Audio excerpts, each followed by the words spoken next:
దుర్గాదేవి 9 అవతారాలు ఏంటి? ఆ 9 అవతారాలు వెనుక ఉన్న కథలు ఏంటో మీకు తెలుసా? దుర్గామాత ఎలా జన్మించారు? ఆమె మహిషాసురుడిని ఎలా హతమార్చింది? నవరాత్రి ఎందుకు జరుపుకుంటాము?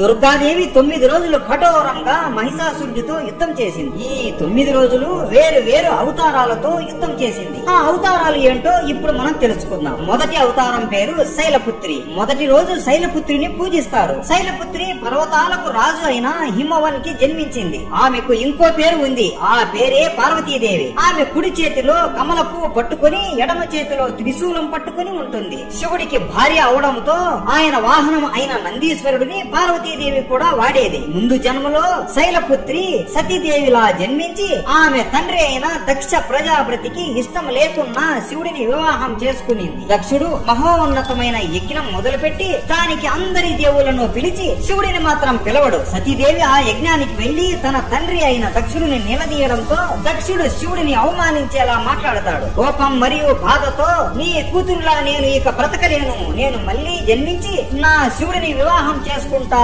అని ఆ యజ్ఞంలోనే దూకి మరణిస్తుంది. రెండవ అవతారం పేరు బ్రహ్మచారిణి. రెండవ రోజు బ్రహ్మచారిణిని పూజిస్తారు. బ్రహ్మచారిణి కుడి చేతిలో ఒక జపం చేసే మాల పట్టుకుని ఎడమ చేతిలో కమండలం పట్టుకుని ఉంటుంది. ఆమె కాళ్ళకి ఏమీ ధరించకుండా ఉంటుంది. బ్రహ్మచారిణి ప్రేమ మరియు జ్ఞానానికి సూచన లాంటిది. సతీదేవి చనిపోయాక బాధతో శివుడు కొన్ని కోట్ల సంవత్సరాలు ధ్యానం చేస్తూనే ఉండిపోయాడు. పార్వతీదేవి పెరిగి పెద్ద అయ్యాక నారదముని ఆమె దగ్గరికి వచ్చి నువ్వు శివుడిని పొందాలి అంటే శివుడు చేస్తున్న తపస్సు కన్నా కఠోరమైన తపస్సు నువ్వు చేయాలి అని అంటాడు. శివుడి మీద ఉన్న ప్రేమతో ఒక నది పక్కన కూర్చొని భోజనం తినకుండా నీళ్లు తాగకుండా గాలి పీల్చుకోకుండా కొన్ని వేల లక్షల సంవత్సరాలు తపస్సు చేస్తుంది. బ్రహ్మదేవుడు ఇదంతా చూసి ముగ్ధుడై ప్రత్యక్షమై అమ్మా ఇంతవరకు నువ్వు తపస్సు చేసినట్లు ఎవ్వరూ చేయలేదు, నిన్ను ఇక నుండి బ్రహ్మచారిణి అని కూడా అంటారు అని చెబుతాడు. తరువాత శివుడు ప్రత్యక్షమై పార్వతీదేవిని వివాహం చేసుకుంటాడు.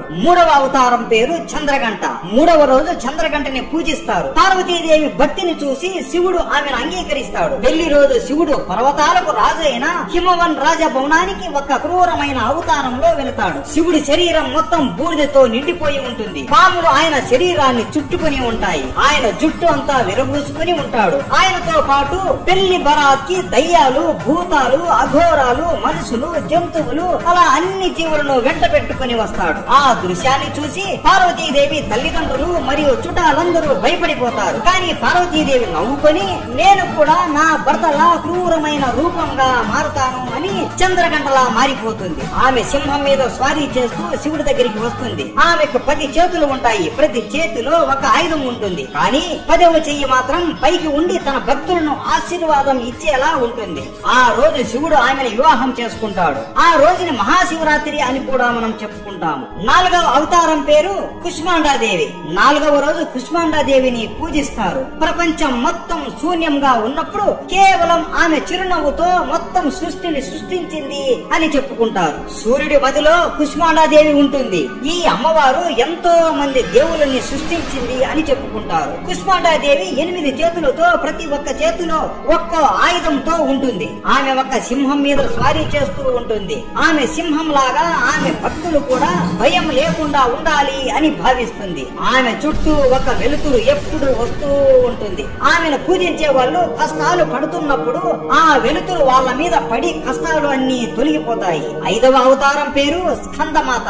5వ రోజు స్కందమాతను పూజిస్తారు. స్కందమాత అంటే స్కందకి అమ్మ అని అర్థం. స్కంద అంటే కార్తికేయ స్వామి. ఆమె సింహం మీద స్వారీ చేస్తూ 4 చేతులతో ఉంటుంది. 2 చేతులు కమల పువ్వులు పట్టుకుని ఉండగా ఒక చెయ్యి భక్తులను ఆశీర్వాదం ఇచ్చేలా ఉంటుంది. ఇంకొకటి కార్తికేయ స్వామిని పట్టుకుని ఉంటుంది. సతీదేవి చనిపోయాక శివుడు ప్రపంచాన్ని పట్టించుకోకపోవడంతో తారకాసురుడు తన శక్తితో దేవుళ్ళపై యుద్ధం చేసి హింసించేవాడు. తారకాసురుడు సతీదేవి చనిపోయింది, ఇక శివుడికి పిల్లలు పుట్టరు అని తెలివిగా ఆలోచించి తపస్సు చేసి కేవలం శివుడి కొడుకు మాత్రమే నన్ను చంపగలడు అనే వరం కోరుకుంటాడు. కానీ పార్వతీదేవి జన్మించి పెరిగి పెద్ద అయ్యి శివుడిని వివాహం చేసుకున్నాక తరువాత విష్ణువు తారకాసురుడి గురించి చెప్పడంతో శివపార్వతులు వాళ్ళ శక్తి ఉపయోగించి అగ్నిలా వెలిగిపోతున్న ఒక విత్తనం సృష్టించి అగ్నిదేవుడికి ఆ విత్తనం సర్వేనా సరస్సు దగ్గరికి తీసుకొని వెళ్ళు అని ఆజ్ఞాపిస్తాడు. కానీ అగ్నిదేవుడు ఆ విత్తనం నుండి వచ్చే వేడి తట్టుకోలేక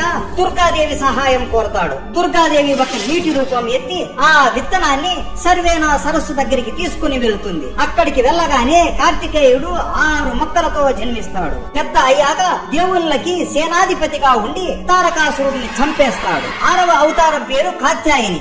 6వ రోజు కాత్యాయని పూజిస్తారు. కాత్యాయని అంటే దుర్గాదేవినే. తెలుసా? పూర్వం మహిషాసురుడు అనే ఒక రాజు ఉండేవాడు. అతను సగం రాక్షసుడు మరియు సగం దున్నపోతు. మహిషాసురుడు 1000 ఏళ్ల పాటు బ్రహ్మకు కఠోరంగా కదలకుండా ఏమీ తినకుండా తపస్సు చేయడంతో బ్రహ్మదేవుడు ప్రత్యక్షమవుతాడు. నీ భక్తికి నేను మెచ్చాను, నీకేం వరం కావాలో కోరుకో, నెరవేరుస్తాను అని అంటాడు. మహిషాసురుడు నవ్వుకొని బాగా ఆలోచించి ఆడదానితో నాకు ఏమీ సమస్య ఉండదు అనుకుని ఏ మగవాడు ఏ దేవుడు నన్ను చంపకూడదు, నేను అమరుడిలా జీవించాలి అనే వరం కోరుకుంటాడు. బ్రహ్మదేవుడు ఆలోచించి తదాస్తు అని నవ్వుతూ అంటాడు. ఇక మహిషాసురుడు నాకు అడ్డు ఎవరూ లేరు, మొత్తం భూలోకాన్ని నాశనం చేయడం మొదలు పెడతాడు. అలాగే దేవులను కూడా తరిమి కొడుతూ ఉంటాడు. అందరూ బ్రహ్మ, విష్ణువు, శివుడు దగ్గరికి వెళ్లి వేడుకుంటారు. ముగ్గురు ఆలోచించి నవ్వుతూ ముక్కడి శక్తితో 10 చేతులున్న ఆదిశక్తి దుర్గామాతను సృష్టించారు. అక్కడున్న అందరు దేవుళ్ళు వాళ్ళ శక్తివంతమైన ఆయుధాలను దుర్గాదేవికి ఇస్తారు. విష్ణువు తన సుదర్శన చక్రాన్ని, బ్రహ్మ తన కమండలాన్ని,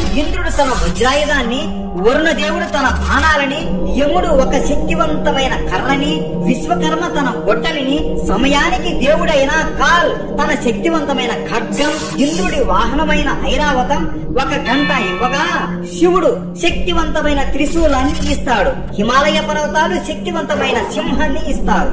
అప్పుడు అమ్మవారు అందరికీ నమస్కరించి మహిషాసురుడి దగ్గరికి వెళుతుంది. అప్పటికే కోట్ల మనుషులని చంపేసి ఉంటాడు. మీరు దేవుళ్ళని పూజించడం ఆపేయండి, మిమ్మల్ని కాపాడడానికి ఎవ్వరూ రారు, ఇక నుండి మీ అందరికీ దేవుడిని నేనే అని గర్వంగా చెబుతూ ఉంటాడు. అక్కడ ఉన్న ఆడవాళ్ళని బలవంతంగా హింస చేస్తూ ఉంటాడు. అది చూసి దుర్గాదేవికి కోపం మరింత ఎక్కువ అయిపోయింది. ఓరి మహిషాసురా అని గట్టిగా అరవడంతో ఆ శబ్దానికే సింహాసనం మీద కూర్చొని ఉన్నవాడు ఉలిక్కి పడి కింద పడిపోతాడు. ఈ రోజు నీ చావు నా చేతుల్లో రాసి పెట్టిందిరా, వచ్చి నాతో యుద్ధం చెయ్యి అని అంటుంది.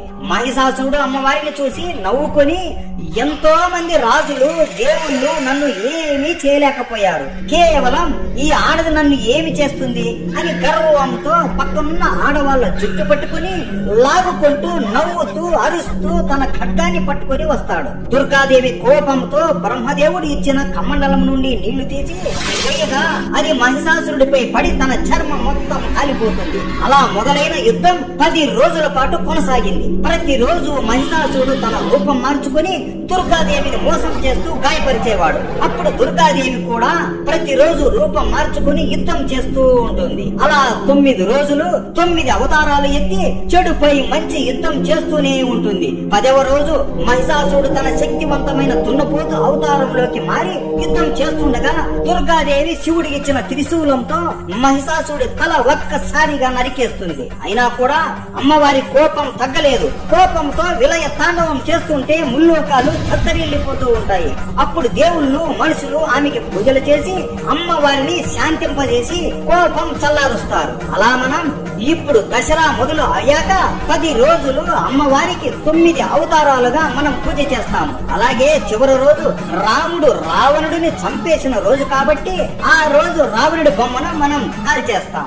ఇలా ఇద్దరి క్రూరమైన రాక్షసులని మన దేవుళ్ళు ఓడించారు కాబట్టి చెడు మీద మంచి గెలిచింది అని అంటాం. 7వ అవతారం పేరు కాలరాత్రి. 7వ రోజు కాలరాత్రిని పూజిస్తారు. కాల్ అంటే మరణం, రాత్రి అంటే రాత్రిపూట. ఆమెను కాళీమాత అని కూడా అంటాము. అన్ని అవతారాల కన్నా కాళీమాత అవతారం చాలా క్రూరంగా ఉంటుంది. ఆమె నల్ల రంగుతో, ఎర్రటి కళ్ళతో, ఎర్రటి నాలుకతో, పుర్రెల మాల ఒక దండలా ధరించి ఎముకలను ఒక వడ్డానంలా తన నడుముకు చుట్టుకుని ఉంటుంది. కాళీమాత రక్తబీజుడిని చంపడానికి జన్మిస్తుంది. రక్తబీజుడు బ్రహ్మకి తపస్సు చేసి ఒక వరం పొందుతాడు. తన రక్తం బొట్టు కింద పడితే ఆ రక్తం బొట్టు నుండి ఇంకో రక్త బీజుడు జన్మిస్తాడు అని. ఈ వరంతో ప్రజలకి దేవుళ్ళకి నరకం చూపిస్తాడు. ఎవరైనా రక్త బీజుడికి గాయం చేస్తే ఆ రక్తం బొట్టు కింద పడి వందల వేల రక్త బీజులు పుడుతూనే ఉంటారు. అందరూ దేవుళ్ళు పార్వతీదేవి సహాయం కోరగా ఆమె కోపంతో కాళీమాత అవతారం ఎత్తి ఒక చేతితో ఒక గిన్నె పట్టుకొని ఇంకో చేతితో కత్తి పట్టుకొని ప్రతి ఒక్క రక్త బీజుడి తల నరికి ఆ రక్తం కింద పడకుండా ఆ గిన్నెలో వేసుకుని తాగేస్తుంది. 8వ అవతారం పేరు మహాగౌరి. 8వ రోజు మహాగౌరిని పూజిస్తారు. మహా అంటే గొప్పతనం, గౌరీ అంటే తెలుపు. రక్త బీజుడిని కాళీమాత చంపేసిన తరువాత శివుడు ఆమెని శాంతింపజేసి మళ్ళీ ఆ పార్వతీదేవిలా మారుస్తాడు. కానీ ఆమె చర్మం మాత్రం నల్లగా కాళీమాత రంగులోనే ఉంటుంది. పార్వతీదేవి తన పూర్వం రూపం పొందడం కోసం ఎన్నో వందల సంవత్సరాలు తపస్సు చేస్తుంది. అప్పుడు బ్రహ్మదేవుడు హిమాలయాలలో ఉన్న మానస సరోవర్లో స్నానం చేయమని చెబుతాడు. పార్వతీదేవి వెళ్లి స్నానం చేశాక ఆమె నల్లటి చర్మం అక్కడ వదిలేస్తుంది. ఆ నల్లటి చర్మం కౌశిక మాత రూపంలా మారిపోతుంది. ఈ కౌశిక మాతనే శుంభ్ మరియు నిశుంభుని చంపుతుంది. పార్వతీదేవి స్నానం చేశాక ఎంత తెల్లగా మారుతుంది అంటే శివుడు ఆమెను చూసి మళ్ళీ ప్రేమలో పడిపోయి మహాగౌరి అని పిలుస్తాడు. 9వ అవతారం పేరు సిద్ధిదాత్రి. 9వ రోజు సిద్ధిదాత్రిని పూజిస్తారు. సిద్ధిదాత్రిని ఆదిశక్తి అవతారం అని చెప్పుకుంటారు. సిద్ధి అంటే శక్తి, దాత్రి అంటే ఇచ్చేది అని. సిద్ధిదాత్రికి ఒక రూపం అంటూ ఏదీ లేదు. శివుడి రూపం అయిన రుద్రదేవుడు సృష్టిని సృష్టించడానికి సిద్ధిదాత్రిని ప్రార్థించడంతో ఆమె శివుడి ఎడమ భాగంలో ప్రత్యక్షం అయ్యింది. అందుకే వీళ్ళని అర్ధనారీశ్వర అని అంటారు. ఇప్పుడు ఏ రోజు ఏ అమ్మవారిని పూజిస్తారో వాళ్ళు ఎవరో మీకు అర్థమైంది అనుకుంటున్నాము. ఇప్పుడు అందరికీ నవరాత్రి అంటే ఏంటో ఎందుకు జరుపుకుంటామో అర్థం అయ్యింది అనుకుంటున్నాం. అందరూ జై దుర్గాదేవి అని కామెంట్ చేయండి. జై దుర్గాదేవి.